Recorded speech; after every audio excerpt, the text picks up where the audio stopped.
Since 2012 is coming to an end soon, it's time to take a look back at all the best games from this year. Most of the games on this list are games that I've played. However, a couple of them have been added because they received so much praise that they deserve a spot on this list. The order of the games, and picking the games themselves, was hard since there are so many great games that were released this year. So without further ado, here's my list of the top 10 games of 2012. Number 10. Call of Duty Black Ops 2.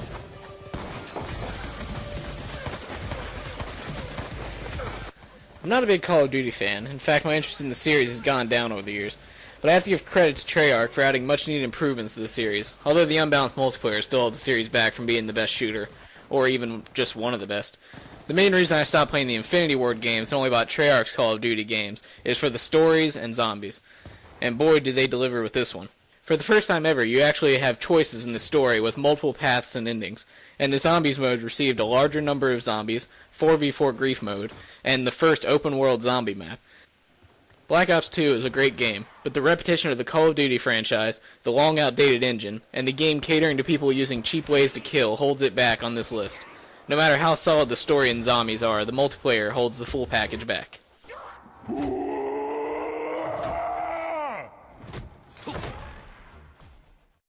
Number 9.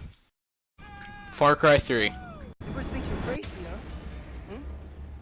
Jumping out of airplanes, flying like birds.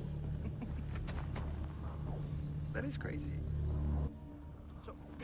This one has a low number on the list only because I have not played it for a very long time. Since I just bought it today, I haven't had enough time to really explore and play this game completely. Even then, so many people praised this game as Game of the Year that it deserved a spot on this list. Anyone who has seen it knows that Far Cry 3 is a beautiful game, probably the best looking game of the year. The controls are what you would expect from a first-person shooter, and it plays just as smoothly as any other shooter on the market. Although the default sensitivity is probably lower than most people are used to, but just a few seconds of adjusting will fix that. The multiplayer isn't as great as the other games on the market, but it's okay, and the co-op is really fun to play with a full party. The story for this game is very dark. You'll see and hear some things that you probably wish you haven't. A lot of which is caused by a man named Voss, a psychopath that rides very closely behind Handsome Jack for Villain of the Year. If you're a fan of open-world first-person shooters and don't mind seeing some torture, this game is perfect for you. Number 8. PlayStation All-Stars Battle Royale. The only regret I have from selling my Wii is missing out on Super Smash Bros. It was the king of party fighters, and if you didn't have a Nintendo console, you never experienced anything like it. Well, until now, that is. Not only did Superbot nail the Super Smash Bros. Gameplay, but they also added more depth on top of that. Each of the 20 characters, except Cole and Evil Cole, play completely unique. This game mixes the party-style fighting that Super Smash Bros. Pioneered with the combos of games like Super Street Fighter or Tekken. 4-player online can be pretty unforgiving to new players, as just about everyone on there, like most fighting games when played online, is apparently an expert at the game. But for the non-competitive types, there is more than enough difficulties in bot matches to play the game however you want. They even have an options menu very similar to Super Smash Bros. You can adjust how often items drop, what items drop, how fast you gain AP points, the game type, and you can adjust how many points you need to win the game. Modes like Stock Limit and Time Limit from Super Smash Bros. Return, along with a new mode called Kill Limit, which counts how many kills you get, unlike how many lives lost in stock mode. With 20 great characters to choose from, addicting gameplay, 12 wacky and interactive stages, and an arsenal of weapons to choose from, this game is a must-have in everyone's PS3 library.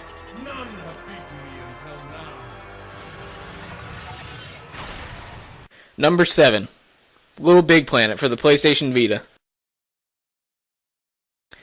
The Vita is the most powerful handheld gaming console ever created, and no game shows that better than Little Big Planet. Not only are the graphics on par with its console big brother, but it features every crafting tool that Little Big Planet 2 has, and it surprisingly has even more tools than the console version. The main reason to own Little Big Planet is making and downloading custom-made levels, and the ones people create in this are some of the best I've seen in the whole series. The addition of being able to use the touchscreen and rear touchpad makes for some very creative levels. I even played a perfect remake of Frogger. It looked and played exactly like it. I've never been more amazed by a user-made level than that one. If it wasn't enough to have an infinite number of community levels, the game also comes with 35 plus story levels and 5 full arcade levels created by the developers. So there is absolutely no shortage of content in this game.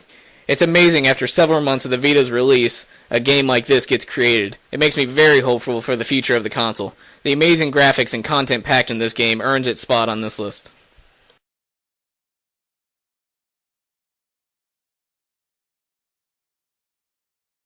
Number 6. Assassin's Creed 3. In a lot of ways, this is my favorite Assassin's Creed game.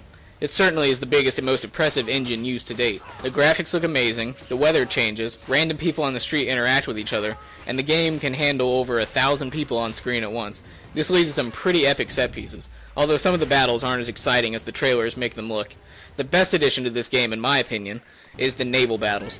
Nothing quite compares to the excitement of controlling a giant ship as you fire at pirates while maneuvering to avoid their shots. The destruction and damage done to your ship shows. As your ship falls to flaming pieces and crew members are sent flying, you really get the feeling that you're in danger of going down.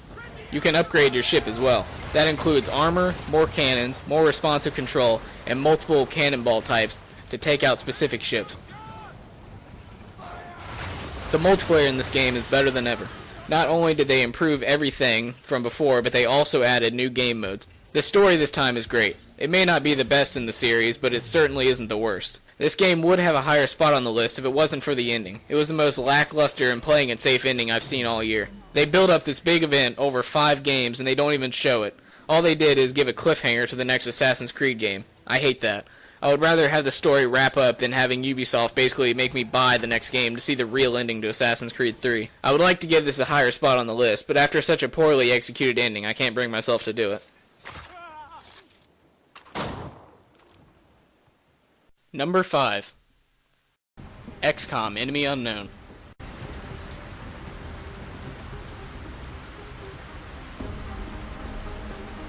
Central, you getting all this? Copy that, Delta Squad.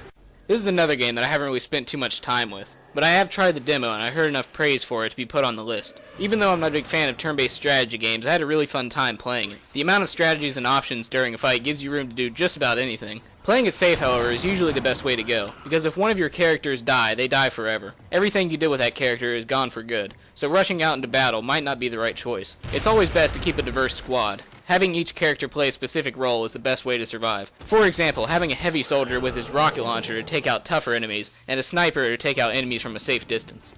With the amount of content in the game and upgrades for your soldiers, turn-based strategy fans will be playing this game for a long time. Catch.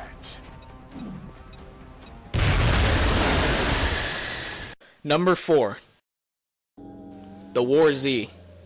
Of all the games on this list, I've played this one for the least amount of time. But it is such a great game that after about an hour of playing, I knew it was one of the best games this year. Not only is it the best zombie game I've ever played, it's also the best survival game. Fans of games like Left 4 Dead and Dead Rising will have to completely change the way they play in order to survive. Running around and shooting zombies will get you killed almost instantly in this game. One gunshot will alert every zombie in the area and they'll start swarming at you. To survive in War Z, you need to be quiet, never stand out in the open, and constantly search for supplies and weapons. Without food, water, and medicine, you'll die very quickly. That is, if the bandits don't kill you first. The zombies aren't the only thing you need to worry about. In fact, the other players are more dangerous than the zombies. Zombies can only attack if they hear you. Players can shoot you from a distance at any time. It really makes trust hard to come by. That's why it's always best to kill any player you see holding a weapon.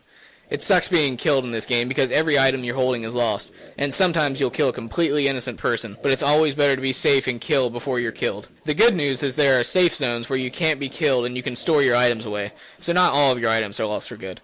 Zombie fans and realistic survival fans will love this game. No matter how frustrating death is, I always come back and try again.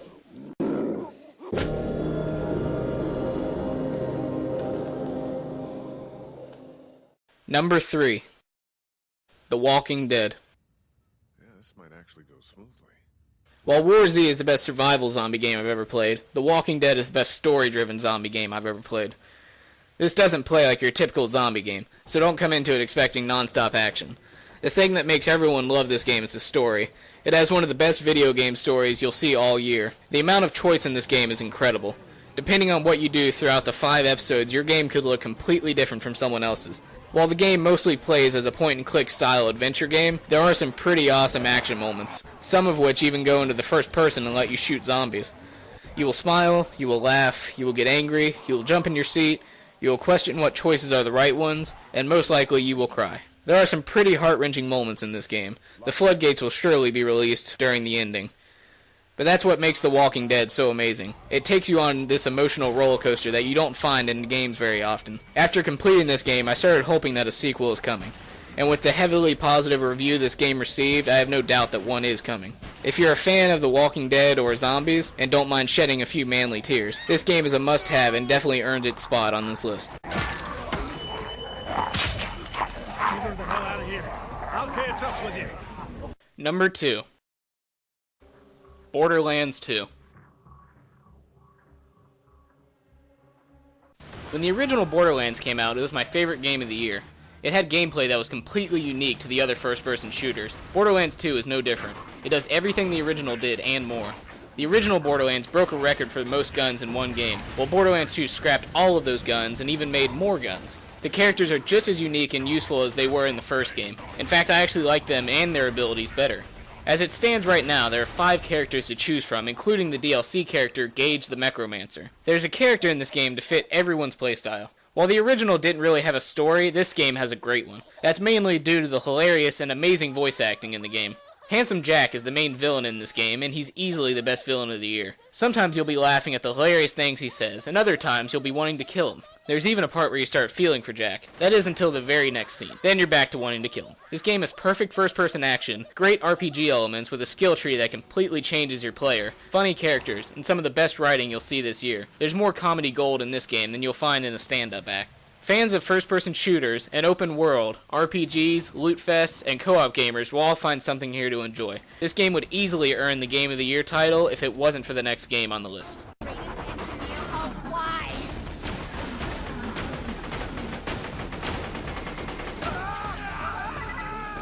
And finally, the number 1 game on my list is Halo 4. Is seeing Spartans as military hardware. My Spartans are humanity's next step. Our destiny as a species. Do not underestimate them. But most of all, do not underestimate him. In my lifetime, there have been 3 game franchises that made a lasting impact. Those 3 are Mega Man, Pokemon, and Halo. Capcom has been giving Mega Man the cold shoulder lately, and the Pokemon titles released this year could have been better. So that leaves it to this year's strongest game, Halo 4, to come in and save the day. When I first heard that Halo 4 was being made by another company, and after hearing of all the additions they made, I was very doubtful that I would enjoy it. Little did I know it would end up being the best Halo I've ever played. Picking up the controller and playing this game brought back all of those memories of playing Halo as a kid. As a lifelong fan of the Halo series, I was excited to finally be playing a new Halo game as Master Chief. Much like the original Halo, you start out on a spaceship that crashes onto a brand new planet, bringing back all of that nostalgia of stepping off the escape pod and onto the ring world for the first time. The story is better than it's ever been. It takes everything from the first 3 games and throws some heart in as well. You see a side of John that you've never seen before when it comes to Cortana's condition. You don't want me to. Remove the chip now, Commander. Please. I don't want to. Give me that chip. The didact has to be stopped. If you won't do that, I will. I am ordering you to surrender that AI! No, sir. In the multiplayer side of things, it's the best this series has seen. It takes every good thing about Halo and every good thing about Call of Duty and smacks them together. This is what Halo was always destined to be. As much as I love Halo, it never really had the speed to keep up with the other modern shooters. Not only did they fix that, but they made it better. I would easily pick Halo 4 over any other first-person shooter. With free Spartan Ops missions being released, there's a lot of things to do. And Forge returns with huge improvements to the map editing. The thing I loved about Bungie is how much they cared about their fans, and it seems 343 Industries is going to continue that tradition. Halo transformed the first-person genre into what it is today. I'm very glad to see that it continues to live up to its legacy. The ending of this game is even more sad than all of the Spartans dying in Halo Reach combined, so longtime Halo fans should prepare for the inevitable fetal position after seeing it. But it gives this trilogy an excellent start, and it really shows players that anything can happen, and I have no idea where the story will go. All I know is that I'll be there every step of the way. Just like I've loved every Halo game to date, I know I'll love what's next for the franchise. That's why out of all the great games released this year, Halo 4 wins the Game of the Year spot. Don't Make a girl a promise you can't keep. Well, that's the end of my video. Feel free to comment about your favorite games this year and whether or not you agree with the order of the games on this list. It's been a great year for gaming. I hope everyone enjoyed it. Happy New Year, everyone. Let's hope next year is even better.